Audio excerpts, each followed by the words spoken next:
Bitcoin has demonstrated that it's the only truly decentralized monetary network in the world. So everything else, whether it's fiat money, CBDCs, gold, or altcoins, are all either absolutely or relatively centralized as compared to Bitcoin. And decentralization is the unique quality that makes Bitcoin revolutionary because it exists outside of any central control. It exists outside of any state control, of any group or corporate control, and therefore it exists in as pure money. It's virtually perfect money, where the transaction value of Bitcoin is determined entirely by by the market, so to speak. So this is unique. This doesn't exist anywhere else, and it's as such, it's pulling away from the rest of any competitor or any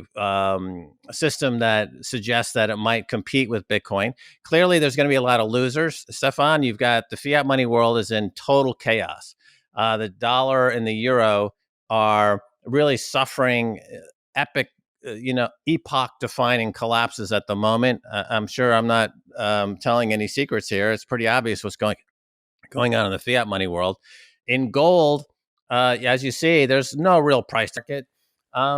It's clearly not decentralized. You've got plenty of attack vectors in the altcoin market. The centralization takes many forms.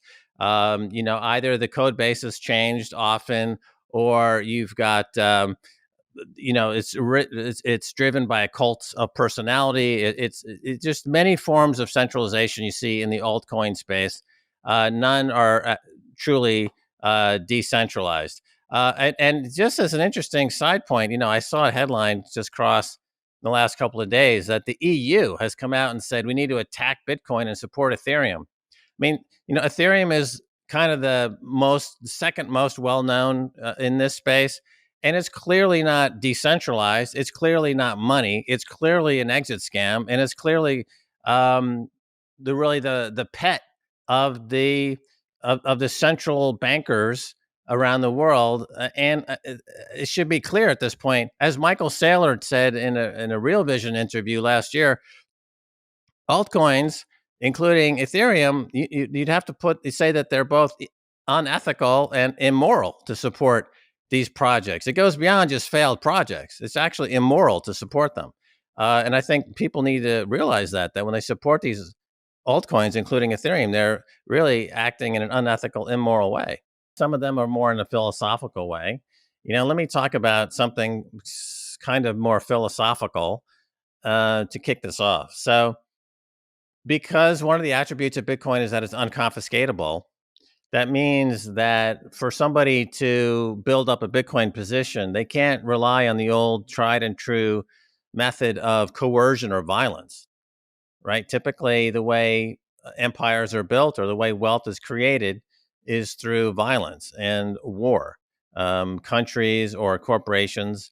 One of the side issues being discussed, of course, with El Salvador is that it's been the victim of American violence and CIA violence for decades because they are stealing the resources of that country and all over Central America. But this is not unique to El Salvador or Central America. The U.S. is doing this all over the world.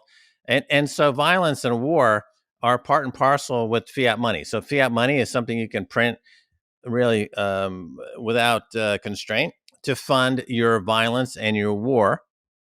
And with Bitcoin, because it's unconfiscatable, to accumulate more Bitcoin, you have to come to the market with something other than violence and coercion. You have to have something that people want to trade with you for Bitcoin wealth we've ever had as humans. When the book came out, Bitcoin in Black America by Isaiah Jackson, he points out in the first chapter that he heard about Bitcoin on my show, Keiser Report, back in the early 2012 period, and immediately recognized that this is a great benefit to the Black community in America, because the Black community in America has, over years, almost by definition, they've had their wealth confiscated.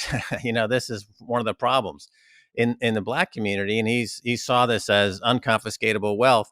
And that's why adoption in America by the Black community is extraordinarily high. I think it's the highest group in America is Black American adoption of Bitcoin for one of the simple reasons that it's unconfiscatable wealth. So that's something new for Black America. They actually can accumulate wealth now without having it stolen from them. But that's true all over the world. So philosophically, Bitcoin promotes war. It promotes peace. It promotes altruism in a lot of ways, and so it's philosophically it changes the world. When people talk about Bitcoin using a lot of energy, the answer to that is compared to what?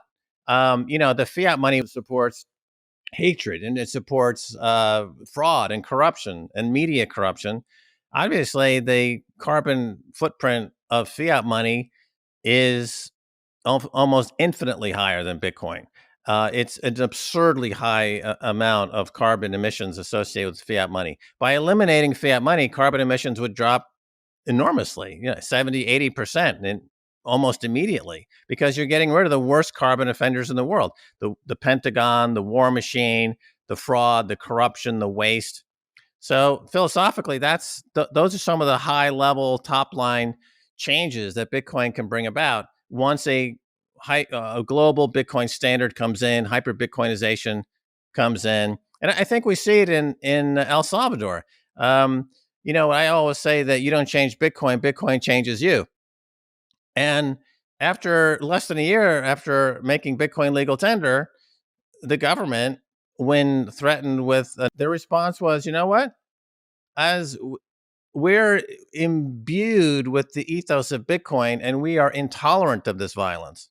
So the president's gone on a campaign now to rid the country of this gang violence, which, by the way, is exported to El Salvador from the United States. So so they're cleaning up America's trash effectively, and they're doing so very effectively because Bitcoin changes the way you think. You become intolerant of violence. You become intolerant of war because you want to live a Bitcoin life. And this playing out right now in El Salvador. If other countries and when other countries adopt Bitcoin as legal tender, they will also follow what El Salvador is doing and become intolerant of violence and intolerant of war. That's why it would be great if America became a Bitcoin standard, because they would stop their wars of continued collapse of the banking world and the way the inflating all the fiat money is driving a need for Bitcoin. So in countries where you see a lot of inflation, a lot of money printing, like Central America and South America, Bitcoin is already making huge inroads. And then in countries where banks are precarious or central banks are failing, like in Lebanon or a couple of others, the Bitcoin awareness and adoption is moving forward. So just the collapse of the status quo is driving adoption into Bitcoin. And then the other factor that drives adoption is really the way that Bitcoin almost is a way to hack its way into human nature by tickling the greed gene. When your neighbor starts getting wealthy with Bitcoin, you want to find out more about Bitcoin.